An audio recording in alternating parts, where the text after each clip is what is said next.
Halo, assalamualaikum warahmatullahi wabarakatuh. Welcome back in my channel. Kan kawan semuanya, gimana kabarnya nih hari? Sehat?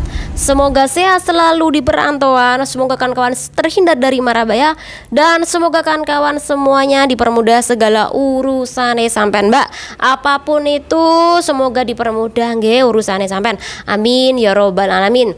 Nah, kawan-kawan semuanya, mbak-mbak semuanya yang selalu nonton video ini, hari ini pembahasan mengenai salah satu temen sampean, Mbak, yang baru bekerja ke negara Hong Kong dan belum pernah memiliki pengalaman bekerja dimanapun, dan Hong Kong adalah tujuan pertama kali dia bekerja di luar negeri. Tapi dia ini mendapatkan problem apabila dia tidak paham mengenai undang-undang ketenagakerjaan dan wawasan mengenai prosedur bagaimana cara mencari majikan baru. Jadi silakan disimak kawan videonya hanya channel ini. Oke, panggil aja namanya Mbak Mawar. Mbak Eki baru pertama kali bekerja ke negara Hong Kong. Alhamdulillah Mbak Eki finish kontrak setelah berjuang sampai titik darah penghabisan. Intine majikan cerewet, Mbak Eki tetap sabar. Majikan Ho Yin Cim tetap sabar.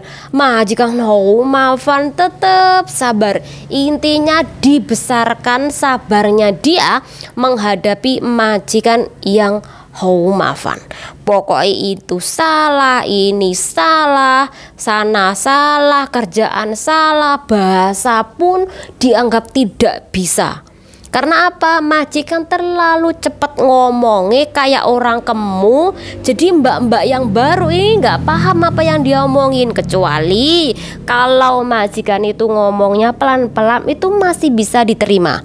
Tapi ada majikan yang ngomongnya cepat, nggak mau mengulang, nanti yang disalahkan adalah PRT-nya. Jadi bukan karena Mbak Anyar ini yang nggak bisa bahasa, tapi karena majikannya terlalu cepat ngomong ya. Oke, setelah melalui perjuangan mbaknya ini berhari-hari, bahkan dokumen dia dipegang oleh majikan, paspornya dipegang, kontrak pekerjanya dipegang, Hong Kong ID-nya dipegang, cuma diberikan ketika libur aja.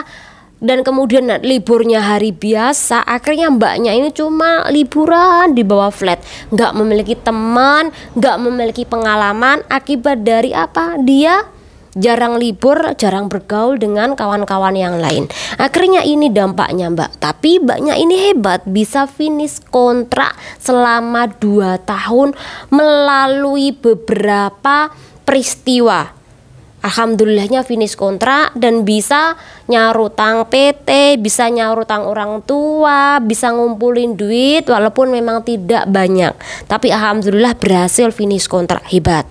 Tetapi ada hal yang membuat mbaknya ini salah langkah. Apa itu? Nah, jadi mbaknya ini memang sengaja dikerjain oleh majikan. Ketika mbaknya ini tidak mau melanjutkan lagi bekerja di majikan tersebut.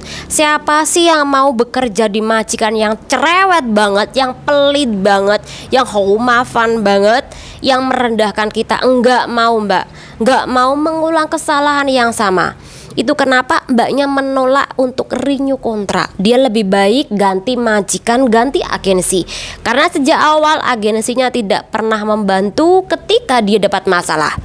Dia pilih ganti agensi, pilih ganti majikan. Tetapi majikan mengetahui bahwa ketika ini tidak dipulangkan, maka ceceku ini bakal ganti majikan. Itu kenapa mbaknya ini dibelikan tiket, dipulangkan, dikeluarkan tepat ketika mbaknya ini visanya tinggal habis. Jadi kan finish kontrak itu kan 14 hari sebelum visa kerjanya habis. Nah, mbaknya itu disuruh keluar, dibeliin tiket tepat ketika visanya habis. Jadi dia ini tidak bisa mendapatkan waktu 14 hari, kecuali dia ini sebelum finish kontrak sebelum visa kerjanya habis 14 hari keluar dulu. Ini nggak masalah, tapi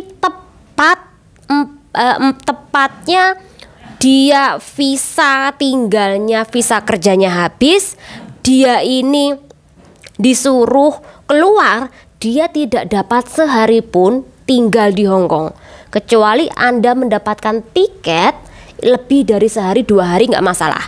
Tetapi ketika tiket Anda menunjukkan itu hari Anda finish kontrak keluar, maka Anda harus keluar dari Hong Kong.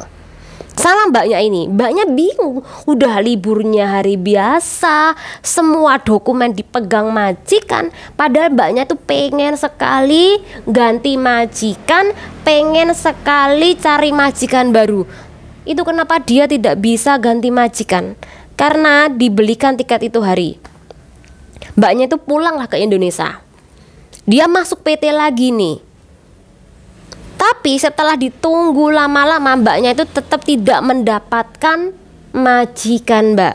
Hasil saat ini dia masih menganggur di Indonesia. Nah, di dalam kasus ini bagaimana sih kalau ada temennya sampean, adik sampean, atau anak sampean di posisi yang sama? Ini kan yang paling penting, harus minta bantuan ke agensi. Apakah agensi ini mau membantu untuk meminta tambahan visa tinggal? Bisa langsung ke imigrasi dibantu oleh agensi.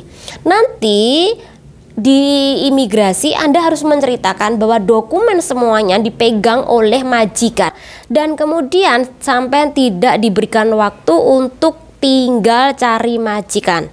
Jadi ceritakan hal ini kepada imigrasi kan kawan. Biasanya imigrasi hanya akan memberi Anda waktu 7 hari. Ini yang pertama. Biasanya nggak mungkin 14 hari. Kebanyakan 7 hari untuk Anda mencari majikan. Kemudian kalau Anda sudah dapat visa walaupun 3 hari atau 7 hari, usahakan Anda harus ngisi semua data Anda tinggalkan nanti ke agensi. Pilih agensi yang benar-benar amanah. Ini yang penting. Cari juga orang kepercayaan Anda yang bisa membantu Anda untuk melakukan tanya tentang masalah proses majikan baru. Ini penting. Jadi nanti kalau ada teman di Hong Kong, suruh dia menanyakan bagaimana tentang majikan Anda ketika Anda ini mempercayakan semua dokumen kepada agensi ini. Jadi itu saran saya. Yang kedua, jangan lupa kalau kawan-kawan memang memiliki niat untuk bekerja lagi ke negara Hong Kong, seperti mbaknya kan bingung nih, dia ini tidak mendapatkan dokumen dia. Secara otomatis gimana mau mencari kemajikan lagi jika semua dokumen itu dipegang oleh majikan? Maka saran saya hari biasa minta bantuan sama agensi sebelum Anda finish kontrak 14 hari. Minta bantuan sama agensi untuk mencarikan majikan, kemudian bawa semua fotokopi paspor Anda, kontrak kerja Anda, kemudian KTP Hong Kong ID Anda, fotokopi semuanya. Bilang sama agensi baru Anda bahwa aku ini pengen mencari majikan baru, tapi majikanku ini tidak memberikan semua dokumen-dokumen. Apakah Anda memiliki solusi? Biasanya kalau agensi ini bagus, dia akan membantu sampean untuk mendapatkan semua dokumen Anda yang dipegang oleh majikan Anda. Jadi lain kali Anda harus pinter-pinternya bagaimana cara meminta bantuan. Biasanya kalau sampean mencari majikan lagi ke PT, ini usahakan PT yang paham. Biasanya nggak banyak yang paham. Jika sampean sudah X, secara otomatis sampean potongannya bukan anak baru lagi. Jadi sampean prosesnya, Waalaikumsalam, jadi sampean prosesnya semacam calling visa kan kawan, tapi tetap menggunakan jasa PT. Jadi pinter-pinternya di kasus seperti ini kan kawan. Kasihan kan, sudah finish kontrak, berjuang mati-matian untuk finish kontrak, tapi digagalkan mencari majikan baru, ini perkaranya adalah majikan yang tidak senang Anda pindah majikan baru. Jadi kasus ini semoga bermanfaat buat kawan-kawan semuanya. Intinya pinter-pinternya kita bagaimana cara untuk mencari majikan baru. Ada kok di luar sana yang nggak paham seperti ini, dan saat ini pun masih ada. Semoga ini bermanfaat. Channel diri. Wassalamualaikum warahmatullahi wabarakatuh. Bye.